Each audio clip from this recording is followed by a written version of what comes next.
Jadi di teras itu ada darah. Gini. Ini yang darah di sofa? Iya. Ini darah. Ini yang pertama ya. Ini. Dan ini. Oh, ini di teras ya? Di teras samping. Jadi aku bilang, coba lihat ke atas. Bapak kok bisa ada di luar? Bapak lewat mana keluarnya? Terus dia cuma bilang, terbang.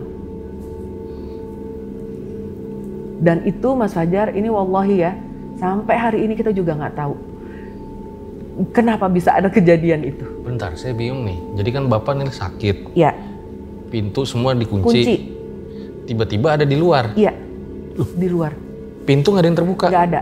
Jadi sebelum aku udah ngintip Bapak di luar, cek dulu pintu. Dari mana gitu. Cek itu nggak ada, bener. Semalam di kamar? Semalam kan ruang tidurnya udah di ruang tengah itu. Jadi semua ngelihat dan semua bilang bahwa Bapak malam-malam itu ada di dalam. Loh, dan kok pintu bisa kekunci. keluar? Wallahu alam.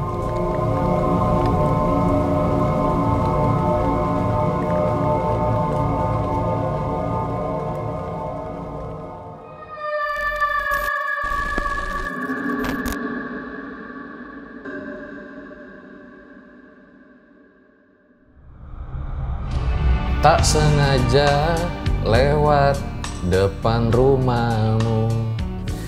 Jadi guys, hari ini gue pengen cerita sama Paralang dan Erjal Satset. Waktu gue lagi ada sebuah kerjaan lah. Tiba-tiba gue didatangin oleh seorang wanita yang dia tuh bercerita punya pengalaman horor di keluarganya itu sampai 30 tahun. Bahkan orang ini tuh udah kasih dokumentasinya ke gue saat itu yang gue bilang, wah, ini luar biasa horornya gitu. Makanya hari ini beliau langsung datang. Langsung aja kita sapa. Halo Bu Alia. Halo Mas Fajar. Ini nggak sengaja pertemuan kita ya? Pertemuan yang tidak sengaja berkelanjutan ya. Lanjut. Sampai di hari ini ya? Iya, alhamdulillah. Itu jadi 30 tahun ngalamin kejadian horor? Nanti ada selang-selingnya sih ya. Tapi dari aku tinggal di rumah ini dari tahun 93 itu, sampai hari ini itu ada aja. Nanti aku ceritain, puncaknya itu di 2018 sampai 2022 lah. Tapi sampai hari ini, alhamdulillah masih ada. Sedikit-sedikit. Dan mohon maaf nih sebelumnya Bu, itu Bapak itu terkena penyakit gitu ya? Yang nggak bisa... Sakitnya sih sakit medis ya. Jalan gitu kan? Bukannya nggak bisa jalan, tapi karena usia dan memang komplikasi. Jadi ada diabetes, kemudian ada komplikasi, terus kita aware itu karena beliau itu demensia Mas Fajar. Jadi karena usianya sudah 79 tahun, Bapak itu kena demensia. Mungkin diperparah karena diabetesnya juga yang sudah yang sudah lama diidapnya ya. Saya dengar itu pas Bapak lagi sakit itu sempat kayak nari jaipong gitu. Iya. Sering iya. itu? Sering. Dan itu kalau malam. Jadi kita nggak tahu. Kalau kita dulu berpikir gini, aku tahu sih ada makhluk-makhluk lain di sekitaran kita ya. Cuman pas itu aku berpikirnya, oh kan kalau orang udah tua kan kembali lagi ke masa anak-anak lagi kan. Jadi ya udahlah. Cuman kita memang aku sama anak-anak sama Mbak yang di rumah selalu bilang, ayo kita berdoa aja. Mudah-mudahan nggak ada masalah, mudah-mudahan nggak ada apa-apa. Ada dokumentasinya guys. Salah satu yang diduga teror di rumahnya. Ya. Boleh lihat nggak? Boleh. Kita lihat ini ya. Ini nggak ada kaitannya sama Bapak sih. Jadi setelah kejadian Bapak. Ini kursinya ada darah. Iya kursinya sih masih ada sekarang tapi darahnya udah hilang. Ih banyak banget, darah apa ini? Aku nggak tahu ya darah apanya. Cuman ketika kejadiannya ini kita manggil Habib karena memang ini kan udah kayaknya kok aneh ya, nggak kayak Padahal nggak ada siapa-siapa yang berdarah saat itu. Nggak ada, kita nyari kok. Orang di rumah aku tuh sampai nyari di ke atas. Nggak ada hewan? Bahkan cicak aja nggak ada. Tikus, kita mikirnya masih tikus lah. Apa kucing yang kebeler badannya pas segala macam nggak ada. Oke, gitu. ditahan dulu ceritanya Bu. Oke. Buat kalian yang pengen ngirim cerita horor atau cerita temennya, kenalannya, kerabatnya, tetangganya, tukang bakso yang di depan rumahnya, misalnya punya pengalaman horor, boleh banget kirim aja ke kita. Siapa tahu nanti orangnya diundang untuk bercerita langsung dan siapa tahu juga dapat solusi nih dari apa yang udah dikisahkan dan diceritakan nih. Salah satunya pertemuan kita ya. Iya. Yang nggak sengaja ini nggak ada reka-rekaan ya, ini nggak sengaja akhirnya Bu Alia ini menceritakan pengalamannya. Langsung aja kita mulai. Berikut adalah ceritanya.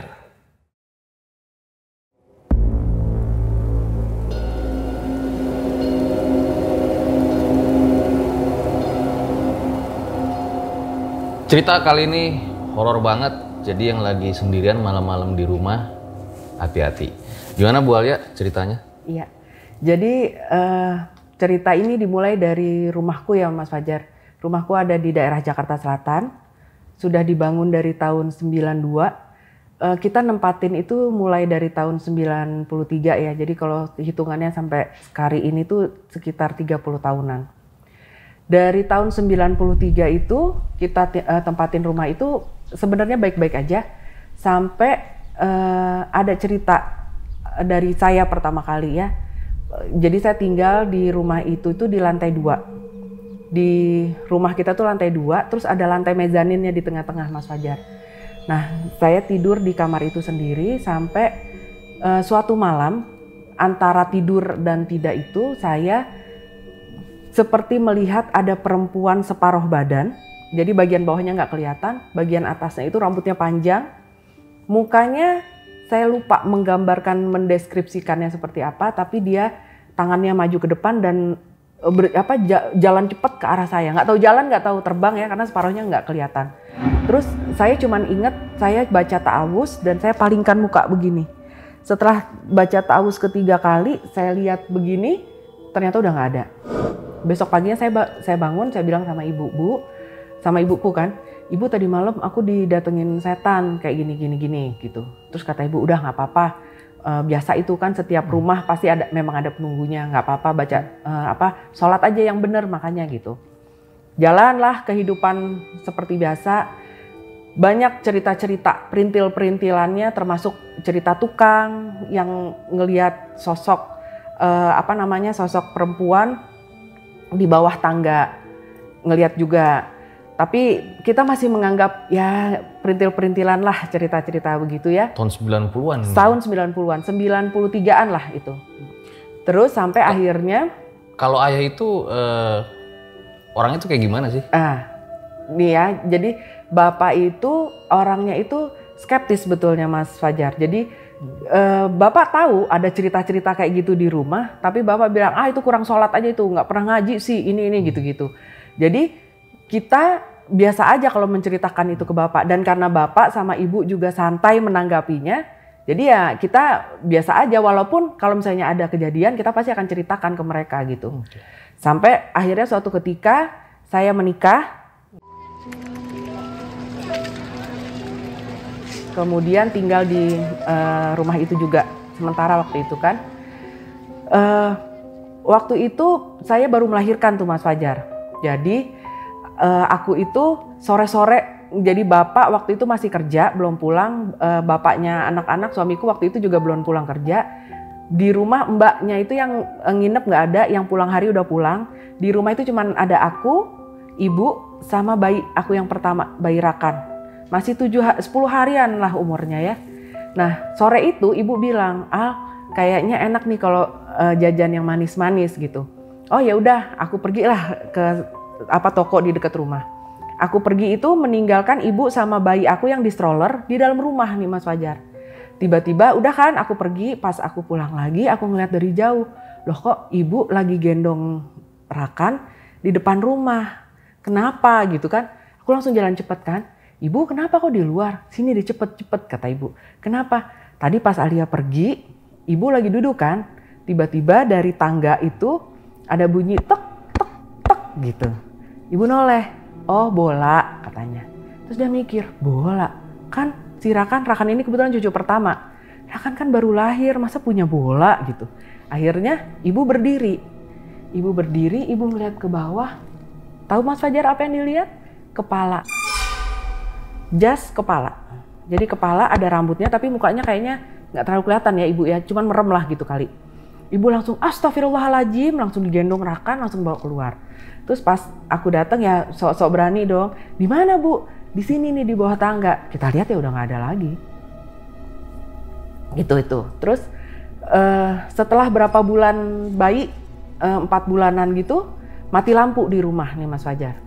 Mati lampu, aku turun ke bawah. Di kamar itu cuman ada suamiku yang dulu sama Rakan, bayi. Aku turun ke bawah. Mati lampu nih ya. Udah nggak berapa lama, pas nyala, aku naik lagi ke atas. Matinya nggak lama waktu itu. Pas sampai di atas, suamiku yang dulu bilang, Alia kamu ngapain sih nakut-nakutin banget duduk di ujung tempat tidur, ditanyain malah diem aja nyengir-nyengir. Apaan? Aku bilang, itu tadi kamu ngapain duduk di tempat tidur, diem aja nyengir-nyengir gitu. Enggak, kan aku baru naik ke atas, aku bilang. Enggak, kamu dari tadi itu duduk di situ. Jadi katanya, aku waktu keluar ke bawah, itu nggak berapa lama aku masuk lagi. Duduk di ujung tempat tidur terus gini. Gitu-gitu aja. Tapi nggak ngomong. Terus udah. Terus berjalan lagi. Ini kita cerita nih ke bapak. Kita cerita ke bapak. Bapak cuman bilang, udah itu biasa itu. Kalau misalnya di satu rumah itu emang kayak gitu. Pokoknya kejadian-kejadian ini kita masih menganggapnya ya biasa lah ya, biasa gitu. Cuman ya memang begitu. Terus Rakan umur 6 bulan, 7 bulan lah. Berarti abis dari pindah rumah itu nggak lama nikah gitu ya? Iya, tahun 9, ya berapa tahun ya, 5 tahunan lah, 5 tahun kemudian. Ya? Terus udah nih, Rakan umur 7 bulan, bayi-bayi zaman dulu ditaruh di baby walker. Mas Fajar ingat tadi aku cerita ada lantai mezanin? Jadi rumahku lantai 2, di tengah-tengahnya ada mezaninnya. Nah, si Rakan kecil ini naik baby walker tiba-tiba ke arah lantai mezanin itu sambil gini, gitu. Terus kita ngeliatin ini anak jalan mau kemana ya, pas kita ngeliat ke atas di mezaninnya itu. Jadi aku sama ibu yang ngeliat, ibu almarhum. Ngeliat di atas itu juga ada sosok besar, kayaknya berbulu deh. Karena aku cuma ngeliatnya siluet hitam gitu. Tapi kayak tangannya lagi menggapai, jadi kayak dia pengen ngajak. Terus yang anakku di bawah pengen ngikut juga. Terus sama ibu langsung gini, langsung dihentak. Pergi kamu, siapa itu? Gitu. Terus Rakannya langsung diem. Berarti kan kita semuanya sama-sama ngelihat bahwa itu ada sesuatu di atas gitu. Udah, itu masih yang kecil-kecil Mas Fajar. Terus umur 2 tahun Rakan 2 tahun, setahun setengah 2 tahun lah. Pokoknya anak kecil yang baru belajar jalan. Kebayang nggak tangga itu di rumahku tuh naik begini, mezanin, naik lagi ke atas, ya kan? Anak kecil itu dari atas jalan tuk lari turun ke bawah. Terus megap-megap, ini kita lagi ada kumpul keluarga deh. Tiba-tiba dia turun, ibu, tadi dia nyebut dirinya waktu itu Atang. Tadi Atang, iya Tetan katanya. Tadi Rakan ngelihat setan. Oh iya, kita masih ketawa. Oh iya, kenapa? Setannya bilang apa? Kata Etan uyang uyu ya katanya. Kita sambil melihat, Mas Fajar tahu kan, sambil ngelihat tatapan yang bener nih anak kecil karena kan yang ngomong, cuman kita sambil ngajak bercanda biar Rakannya nggak takut kan.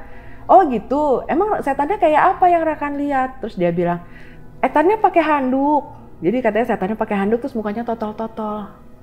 Kalau kita pikir-pikir lagi waktu itu kayaknya Oci ya, pocong kayaknya. Tapi habis itu udah.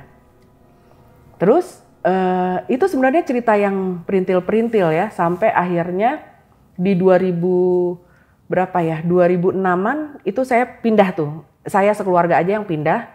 Ibu sama bapak tetap tinggal di rumah ini, di rumah Pejatan. Saya pindah.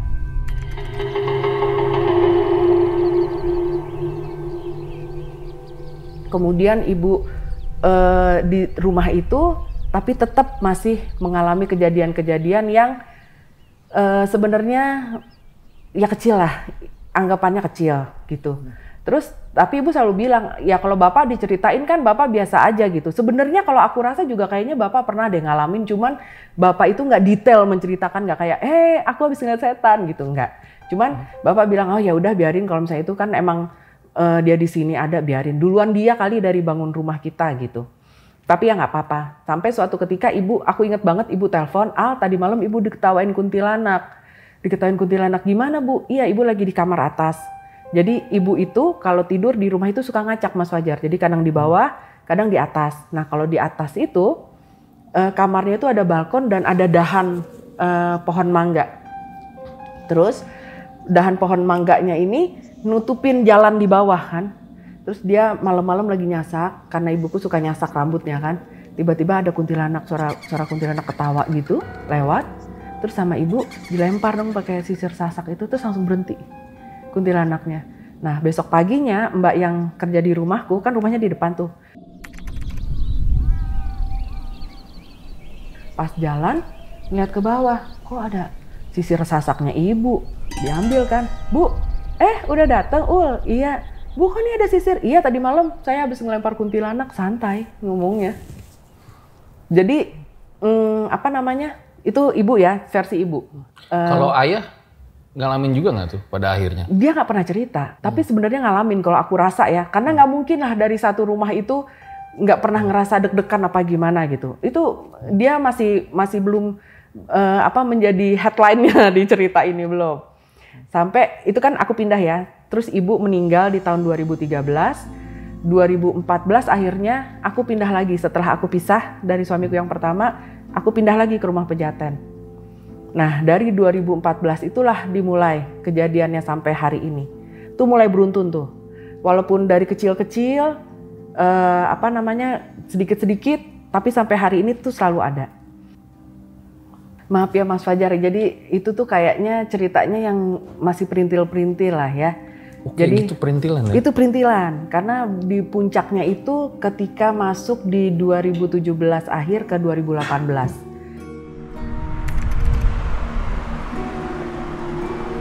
Jadi Bapak kan udah mulai merosot ya kesehatannya ya, udah mulai agak sakit.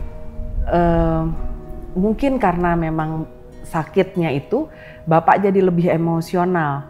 Jadi menghadapi apa-apa tuh kayaknya agak marah gitu ya. Terus mulai mungkin karena demensianya juga, Bapak itu kalau sholat suka terbalik kiblatnya. Jadi kalau misalnya kita kasih tahu sama Bapak itu salah kiblatnya. Nanti Bapak bilang, dia ini nggak pernah sholat, ini kiblatnya itu menghadap sini gitu-gitu. Jadi emosional kayak begitulah. Sebenarnya tapi lucu, kita selalu menganggapnya lucu. Alhamdulillahnya aku, anak-anak sama orang-orang di rumah itu menghadapi situasi Bapak yang mungkin sudah mulai temperamen, kita hadapin dengan ketawa aja gitu, dengan bercanda aja supaya lebih ikhlas kan, lebih tenang gitu ngejalaninnya. Bapak tuh sakit apa? Diabetes. Jadi Bapak itu diabetes tapi ada komplikasi juga, mungkin karena memang sudah usia juga 79 tahun kan Mas Fajar. Jadi syarafnya ya, jadi udah dianggap demensia sama dokter gitu. Cuman di di 2018 pertengahan lah itu sudah mulai merosot. Jadi memang udah di tempat tidur, masih ngenalin orang tapi berapa menit kemudian udah lupa gitu. Jadi selalu kita hibur lah ya, kita dampingin, kita hibur karena kan kegiatan sehari-harinya Bapak udah kita bantu sepenuhnya gitu. Nah sebenarnya Mas Fajar, setelah kejadian-kejadian yang kita anggap masih perintil-perintil ini, ada satu kejadian yang lebih ekstrim lagi sebetulnya. Jadi kayak gini kisahnya.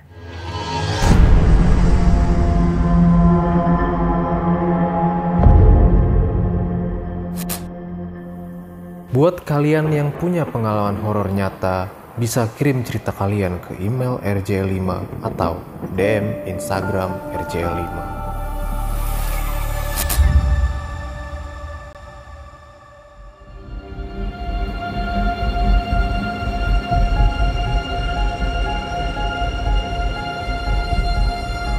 Jadi pernah hari itu juga aku ditelepon sama orang di rumah. Bu, ibu pulang jam berapa? Karena Bapak di dalam kamar dipanggil, diketok-ketok itu nggak mau buka pintu. Tapi aku intip tadi ada lagi tiduran di tempat tidur. Ya, aku udah jalan pulang, aku bilang gitu. Udah sampai di rumah itu kayaknya sekitar jam 5:30 sore. Terus aku langsung bilang kayak biasa lah, kalau aku pulang pasti aku bilang Assalamualaikum Bapak, Bapak lagi apa gitu. Pas aku buka pintu, Bapak itu ada di tempat tidur Mas Fajar, terlentang, tapi di sampingnya itu udah basah kasurnya itu, mungkin pipis ya kalau aku rasa sih, pipis. Terus udah gitu aku lihat, Bapak astagfirullah, Bapak kenapa? Bapak sakit? Terus Bapak cuma bilang enggak apa-apa. Tapi yang aku kaget itu Mas Fajar, mukanya Bapak itu sudah lebam. Jadi perlu aku kasih tahu juga, ketika aku berangkat pagi, aku kerja kan, jadi kalau aku pagi aku pamitan sama Bapak, Itu nggak kenapa-napa. Kadang-kadang tuh juga siang aku suka nanya kan, Baba gimana bapak di rumah? Mbak, aku manggil mbakku Baba. Mbak Tun gimana bapak? Nggak apa-apa Bu, udah makan, pintar, makannya habis gitu. Ini lagi jalan mau masuk kamar gitu. Itu nggak apa-apa. Dan kita teleponan juga nggak masalah. Hari itu tiba-tiba lebam. Akhirnya aku panggil ambulans kan, kita bawa ke rumah sakit.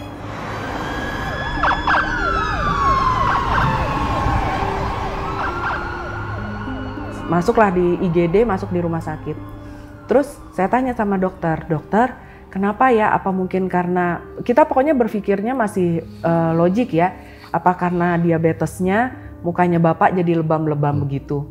Terus dokternya bilang, Bu, kalaupun misalnya bapak ini jatuh, lebamnya nggak akan seperti itu. Jadi lebam itu kan ada beberapa tahap, jadi mungkin memar yang masih baru dulu warnanya pink atau ungu dulu. Nanti kalau hitam itu sudah beberapa hari setelah kejadian gitu.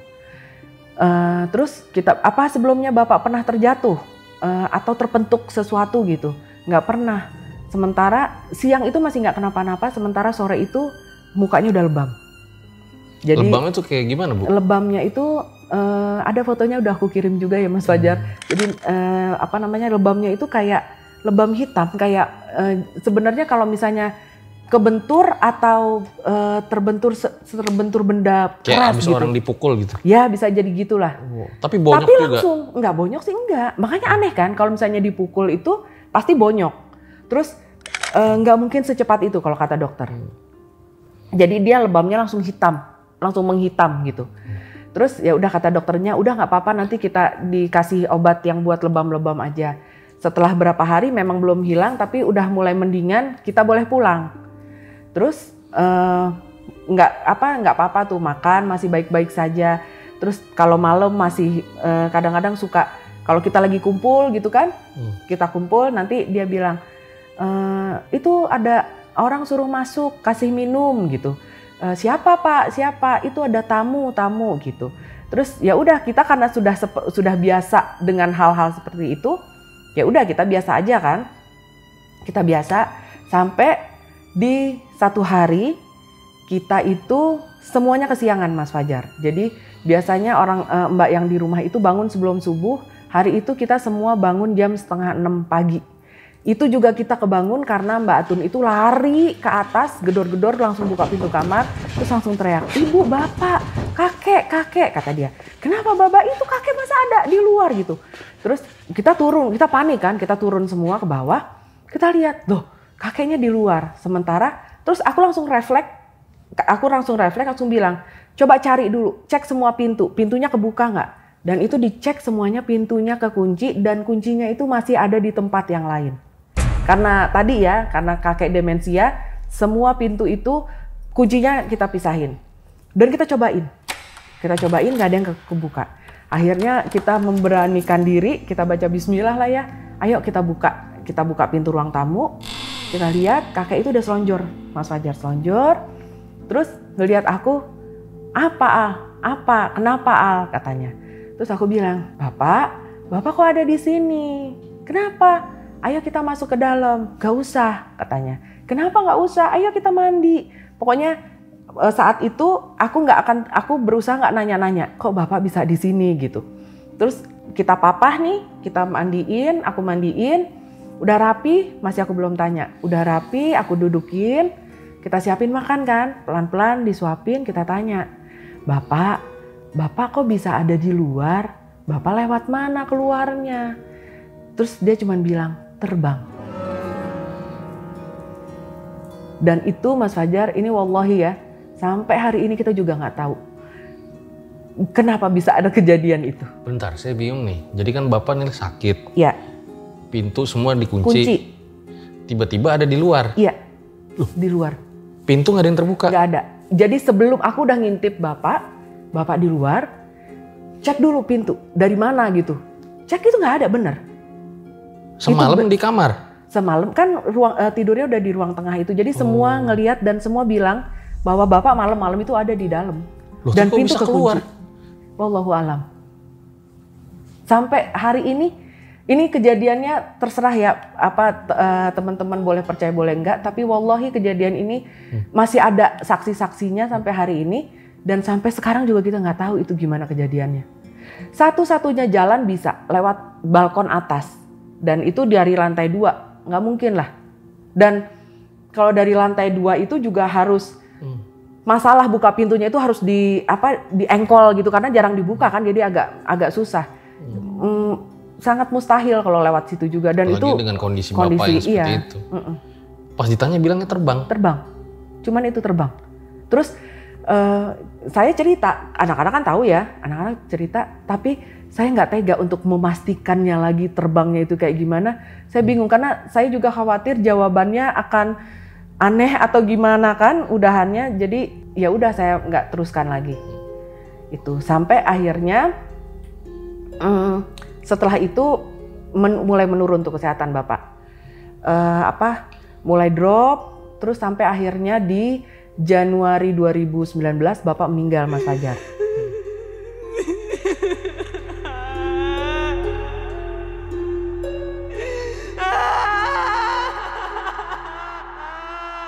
Jadi sebenarnya setelah kejadian yang terbang ini Mas Fajar, banyak sih ada beberapa kejadian-kejadian yang dialami Bapak. Dan kita menyaksikannya juga. Salah satunya selain menerima tamu yang kita tidak melihat, Bapak juga suka narinya itu kayak mungkin nari jaipong ya, kita nggak tahu lah. Karena tangannya jadi kayak mendengarkan musik gitu. Mendengarkan musik tapi yang mendengar cuma Bapak gitu. Tapi ya kita menganggapnya bahwa ya mungkin karena dia sudah kembali ke alam masa lalunya kan. Kita nggak pernah beranggapan bahwa itu mistis. Iya, itu mistis kayak atau apa ceritanya gitu. Pertama kali ngeliat Bapak lagi nari gitu. Awalnya sih kita emang sengaja, memang saya itu sengaja kalau malam itu usahain ngambil minum turun ke bawah supaya sambil ngeliatin Bapak. Terus pas kita turun, Bapak tuh tangannya lagi ke atas. Kirain itu stretching gitu loh Mas Fajar. Nggak taunya terus saya ngendap-ngendap kan, saya pelan-pelan saya liatin, oh ternyata dia nari. Terus masih saya liatin dulu, terus saya bilang, Bapak belum tidur. Nanti katanya, tapi masih nari. Dan itu tubuhnya nggak nari sehari. juga gitu? Aku lupa ya, tapi tangannya sih. Tapi ya namanya nari orang tua ya, nggak berdiri ya Mas Fajar. Dia dalam posisi tetap tidur, tapi tangannya aja. Oh. Gitu, tapi nggak saya aja yang ngelihat. Jadi Mbak yang suka malam-malam, jadi Mbak Atun tuh rajin sholat tahajud lah.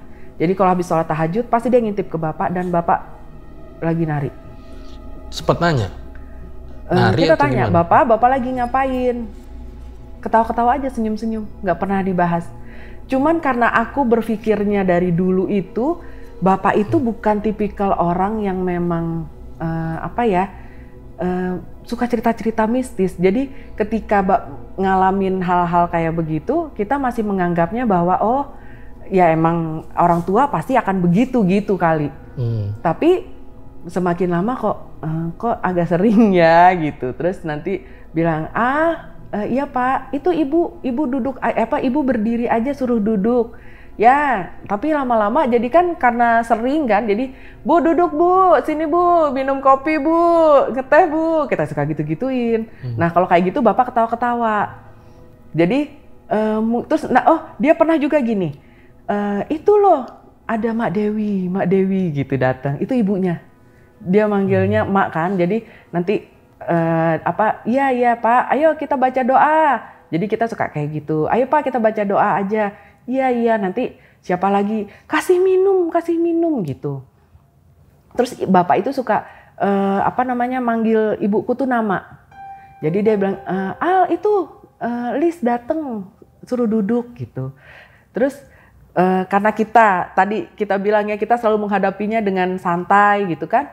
Kita bilang, oh iya Bu duduk Bu, sini Bu ngeteh, kita minum kopi Bu sini gitu. Terus ya udah kayak gitu-gitu aja. Nanti kalau kita tanggepin nih bapaknya seneng gitu. Jadi kayak dia bilang oh ya udah ada istrinya nih di sini gitu. Nanti kapan-kapan lagi dia bilang itu coba manggil Mbak Atun, siapin minum 5 ada tamu. Ya disiapin gitu. Padahal kita lihat ya emang nggak ada. Jadi memang kadang-kadang ada masa-masa di ya halusinasi gitu muncul gitu. Tapi sekali lagi kita menganggapnya bahwa itu mungkin memang orang sudah tua ya akan seperti itu gitu, jadi halu gitu kan. Kita gitu aja. Itu tiap malam? Tiap malam. Tapi waktu itu untungnya ya, waktu itu aku berpikirnya bahwa ya memang udah tua aja. Jadi karena sudah tua, berpikirnya inget yang masa-masa lalu gitu kan. Kita nggak pernah berpikir. Dikasih tahu nggak sih ibu datang tuh dalam pakaian seperti apa? Enggak ya? Enggak, dia cuma ngomong ibu datang, ya ibu itu ibunya loh, kasih suruh duduk gitu, dan berdiri aja gitu. Terus mungkin kayaknya setiap orang-orang yang sudah mendekati ajalnya mungkin ya Mas Fajar, mungkin ya seolah-olah kayak dia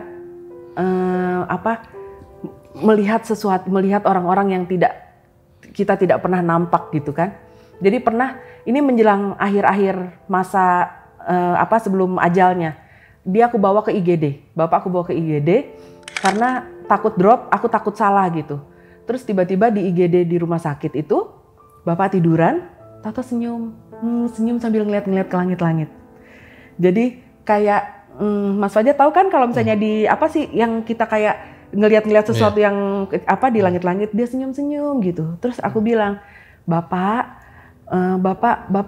marah ya sama Alia ya, lama bawa ke rumah sakitnya. Enggak, tapi masih senyum-senyum. Terus aku tanya, Bapak ridho kan sama aku ngerawat Bapak? Iya ridho. Terus ya udah, terus Bapak lihat apa? Enggak, tapi senyum-senyum. Dan itu dia bahagia banget. 3 hari kemudian meninggal bapaknya. Jadi memang aku ngerasa ya, berarti kalau misalnya sudah mau ajalnya, orang itu akan melihat sesuatu yang kita tidak lihat. Dan ya bapak mungkin ngelihatnya itu gitu. Iya, dulu juga om-om tanteku tuh begitu tuh. Kan? Sebelum mau meninggal di rumah sakit, bilang didatangin sosok hitam lah. Terus kadang ada yang bercahaya gitu ya. Dan nggak lama tuh meninggal dari mereka tuh. Iya. Ya berarti memang kayak begitu ya. Iya, kenapa begitu ya? Ya Allah alam deh. Nah sayangnya setelah bapak meninggal, keanehan-keanehan yang ada di rumah itu masih berlanjut Mas Fajar. Tapi apa rasanya pada saat itu ya? Maksudnya kan berarti bapak ini sakit panjang gitu ya. Sampai akhirnya bapak meninggal tuh yang dirasakan apa sama Mbak E? Sebenarnya kalau aku pas masa bapak sakit itu, aku masih merasanya itu bapak memang benar sakit. Sakitnya sakit medis ya, nggak ada macem-macem ya. Cuman memang mungkin karena kita awalnya juga kita tidak berangkat dari ini kayaknya ada sesuatu yang aneh nih gitu ya. Jadi kita ngelihatnya baru mikirnya tuh setelah bapak nggak ada. Kok aneh ya waktu pas bapak ini kok begini ya? Karena pas bapak masih ada, kita menceritakan ke saudara, ke teman gitu ya. Mereka cuman bilangnya biasa itu kalau misalnya orang tua pasti emang ada gitu-gitunya. Kalau apalagi kan itu udah tua banget gitu kan. Ya udah dijalanin aja gitu. Cuman ya memang pas kesini-sini ya kita mikir kok iya ya aneh. Yang paling aneh sih yang terbang itu sih Mas Fajar. Karena kita nggak pernah tahu itu apa gitu, itu kenapa gitu. Terus rentetannya ya sampai hari ini kita juga nggak tahu. Saat itu sudah ikhlas gitu ya? Ya udah ikhlas. Kalau ikhlas. Bahkan melepas saya sudah, ayah, gitu. Iya, saya sudah saya ngerasanya ya alhamdulillah masih diberikan kesempatan bisa merawat ya, bisa meluk. Karena bapak itu bukan tipikal orang yang romantis yang sama anaknya bisa disayang-sayang gitu. Bahkan sampai di hari-hari ketika bapak awal-awal sakit, saya tuh berdoanya sama Allah, ya Allah semoga saya bisa meluk bapak aja. Dan memang dikabulkan sama Allah walaupun dengan cara saya merawat bapak waktu sakit gitu. Tapi kalau dibilang ikhlas, alhamdulillah. Bahkan kita masih tinggal di peninggalannya kan, dan mengalami hal-hal yang mistis sampai hari ini ya kita nikmatin aja. Walaupun sekarang saya sharing itu maksudnya bukan kenapa-kenapa ya Mas Fajar. Jadi untuk biar kita tahu aja bahwa memang betul di dunia ini memang ada 2 alam yang kita tidak pernah tahu, dan gaib-gaib itu memang benar ada gitu ya. Saya dengar-dengar justru kejadian mistisnya makin ekstrim. Iya. Selepas ayah meninggal? Selepas bapak meninggal. Seperti apa tuh? Jadi di awal itu bapak meninggal 2019. 2019 itu berjalan kayak biasa ya. Sampai di 2020 itu kita punya kucing. Kita miara kucing. Kucing saya itu memang dirawat dari kecil. Jadi mungkin sense of belongingnya ke keluarga kita lebih tinggi ya. Hari itu tengah malam. Jadi yang dengar itu orang-orang di belakang yang tinggal di rumah. Tiba-tiba katanya jam 2 pagi. Waktu itu tuh kandang kucingnya nggak seperti sekarang. Jadi satu-satu gitu. Satu kucingku ini sama anaknya namanya Moni sama Miki. Dia nerobos kandangnya itu.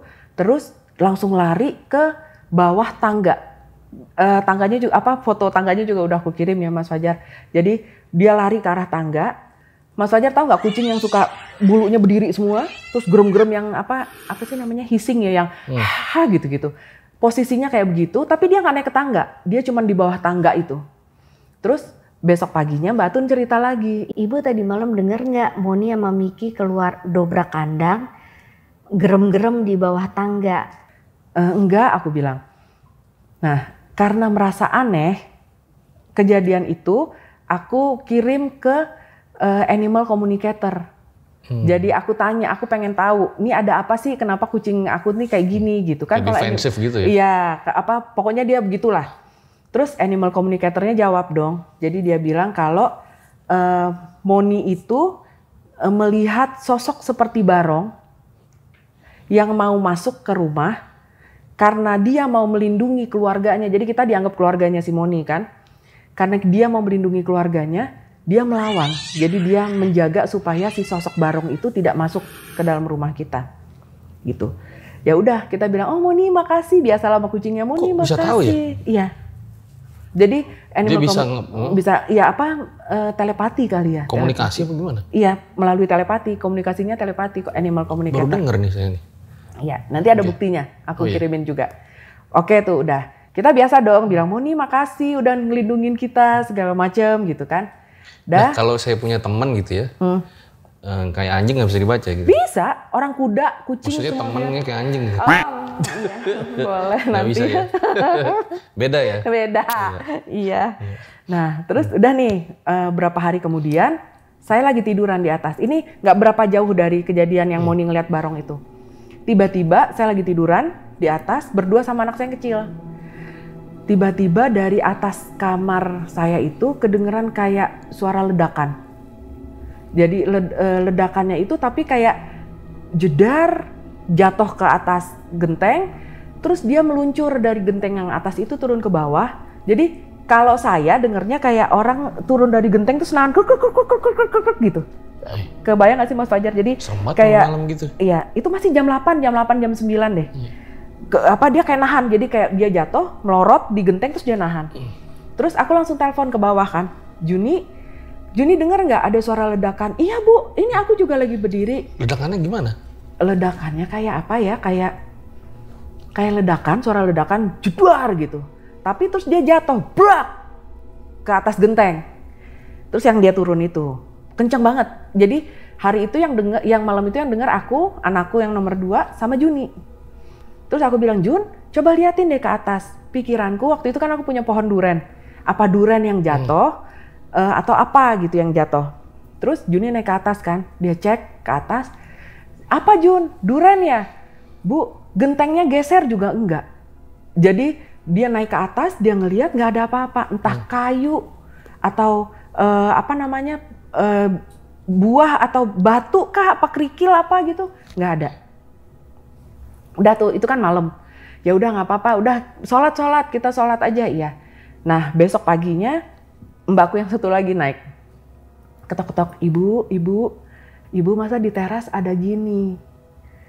Itu di teras, boleh lihat lagi Mas Fajar? Ada apa? Ada ini. Yang pertama. Jadi di teras itu ada darah. Gini. Ini yang darah di sofa. Iya. Ini darah. Ini yang pertama ya.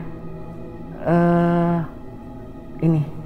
Dan ini. Oh ini di teras ya? Di teras samping. Jadi aku bilang, coba lihat ke atas. lihat ke atas dulu, terus cek ada kucing nggak. Pikiranku tuh cuman kucing. Nah, aku lupa foto gentengnya ya. Jadi di teras ini atasnya tuh langsung genteng Mas Fajar. Jadi kalau misalnya jadi kelihatan genteng. Itu dicek ke atas nggak ada. Tikus, kegores, cicak sekalipun nggak ada. Tapi darahnya gini kan nggak mungkin kalau cicak kan. Itu nggak ada sama sekali. Terus kenapa aku bilang ini netes? Kalau misalnya nyiprat itu kan keciprat, bulat, bulatannya nyiprat. Kalau ini kan netes turun dari atas, gitu. Udah nih, ya udah dilap aja. Bau amis nggak? Tadi sih bau amis katanya. Udah dilap aja, udah nggak apa-apa. Aku masih belum ini nih, masih apa? Ya udahlah, Bismillah aja lah, udah nggak apa-apa. Kehidupan mengalir seperti biasa. Sampai 2 minggu kemudian, tiba-tiba kejadian lagi. Ibu, ternyata udah banyak kayak begini. Darah yang sama? Darah yang sama. Wow. Setelah ini, aku langsung manggil Habib. Dan ini kita juga sempat cek lagi ke atas. Nggak ada apa-apa dong. Terus ini sempat kita tungguin juga. Jadi darah ini terjadi berapa kali? Berapa kali? Ini 2 kali. Coba lihat. Ini banyak banget ya? Yang ini yang kedua yang banyak. Tetesan-tetesan gini ya? Ih, serem banget. Iya. Aku sih nggak, pas aku datang aku ngelihat, aku nggak berani nyium gini ya. Udah dicuci aja, udah disemprot gitu. Udah tuh disemprot. Karena udah 2 kali, aku minta tolong lah sama kenalan kita, ada Habib kan datang. Katanya Habib. Tapi kayak musang-musang gitu nggak ada ya? Nggak ada Mas Fajar, kalau misalnya ada nggak terlalu aneh kan. Paling nggak kalau misalnya kucing luka, ada bulunya atau bekas tetesan darahnya dari atas. Ini kan gentengnya bersih. Tapi memang misterius juga ya Bu, maksudnya kenapa darahnya cuma di kursi gitu, di lantai pun nggak ada ya? Nggak ada. Di tembok nggak ada? Nggak ada. Okay. Kita juga nyari, ada nggak di balik-balik itu, nggak ada. Jadi emang cuma di tetesan di sofa itu aja gitu. Okay. Nah, setelah yang kedua kalinya ini Mas Fajar kita mulai aware ya, ini ada apa gitu.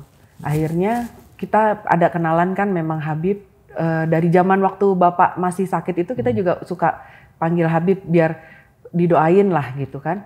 Terus Habib datang, kita kasih lihat fotonya karena kita udah hapus kan ini darahnya.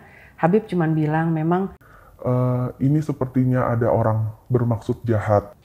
Tapi nggak didetailkan siapa, terus seperti apanya beliau nggak mendetailkan. Cuman memang minta supaya kita lebih banyak berdoa, lebih banyak sholat, zikir, seperti itu aja. Cuman pas kita tanya, itu darah apa Habib? Habib bilang biasanya kalau untuk hal-hal seperti ini yang dipergunakan itu darah babi, katanya gitu. Ya tapi wallahu alam ya, kita kayak gimana ininya, cuman memang katanya gitu. Dan mbakku yang ngelap itu bilangnya memang amis baunya. Nggak kayak darah ikan atau darah ayam pada umumnya. Dan agak lebih susah dihilangkan. Gitu. Dah setelah kejadian sofa berdarah-darah itu, beberapa bulan kemudian kejadian lagi, itu nggak menimpa siapa-siapa tapi menimpa ke aku Mas Fajar. Jadi hari itu tuh aku sempet teleponan tuh sampai jam 12 malam lah. Biasanya kalau aku nggak bisa tidur itu aku nonton RJL 5. Jadi aku nonton RJL-nya kemana, akunya udah tidur gitu kan. Nah di hari itu karena udah lewat jam malam kan, maksudnya jam aku tidur udah jam 12 lewat. Aku setel tuh YouTube-nya RJL kan. Tapi kok biasanya aku udah tidur, ini nggak tidur-tidur. Terus bolak-balik ke kamar mandi, itu pipis. Awal masih nggak kenapa-napa, sekali, 2 kali, 10 kali masih nggak kenapa-napa. Sampai akhirnya di jam 2:30 pagi, itu tiba-tiba pipisnya darah. Terus aku ngerasakan ini kayaknya ada apa gitu. Mas Fajar tahu anyang-anyangan? Nah, aku ngerasa udah mulai tuh nggak enak tuh perut, udah anyang-anyangan udah nggak enak. Tapi aku masih rebahin, masih rebahan sampai aku mikir, aku makan apa aku minum apa yang kok bisa kayak begini gitu. Sampai akhirnya jam 3:30 pagi, aku bangunin anakku yang pertama, Rakan tolong anterin ke rumah sakit, ibu pipisnya berdarah. Dia langsung bangun tuh, kita berangkat sampai di IGD-nya. Aku langsung bilang, dokter saya minta tabung untuk nampung pipis kan. Udah saya tampung, Pas dilihat dokternya aja kaget. Ya Allah Bu, kok bisa kayak begini? Ibu dari jam berapa pipis ini? Pipis ininya dari jam 2:30 dok. Ibu mohon maaf ya Mas Fajar lagi datang bulan nggak? Enggak dokter. Terus oke ya udah kita tidur. Ibu tiduran dulu, dikasih obat, diinfus segala macem kan. Dicek hasilnya itu jam 5:30 pagi, leukositnya tinggi. Itu nanti aku kasih hasil labnya ya Mas Fajar. Hasil leukositnya itu tinggi. Memang berarti di badanku ada infeksi. Benar tuh ya. Terus semua dokter, jadi kan dokter malam itu sama ada dokter jaga, semuanya bilang, Bu ini biasanya sih ginjal. Jadi mungkin ada batu ginjal, jadi nanti ibu di USG. Biasanya sih kayak gitu Bu, nanti gampang Bu, nggak apa-apa ditembak itu udah. Sekarang pokoknya nggak usah khawatir dioperasi apa segala macam. Pokoknya semua mendetek bahwa itu adalah kelainan pada ginjal. Karena darah, itu yang keluar tuh darah betul. Terus oke, malam aku di USG, dicek darah lagi, diulang segala macam. Besokannya dokter internisku datang, cuman bilang gini, Bu, udah istirahat dulu aja di rumah sakit ya, karena hasilnya semuanya bagus. Jadi di situ tidak ada kelainan sama sekali, batu ginjal nggak apa-apa, ginjalnya nggak kenapa-napa. Walaupun sekarang fungsinya udah terganggu ya, waktu itu sih belum. Nggak ada batunya, jadi semuanya everything okay kata dokternya. Terus jadi itu saya gimana? Ya nggak apa-apa, kita observasi seperti ada apa gitu. Ya udah sampai 5 hari, alhamdulillah nggak kenapa-napa. Terus pas pulang dari rumah sakit biasa kan? Pulang dari rumah sakit, susternya ngasih obat yang harus diminum lagi, diteruskan.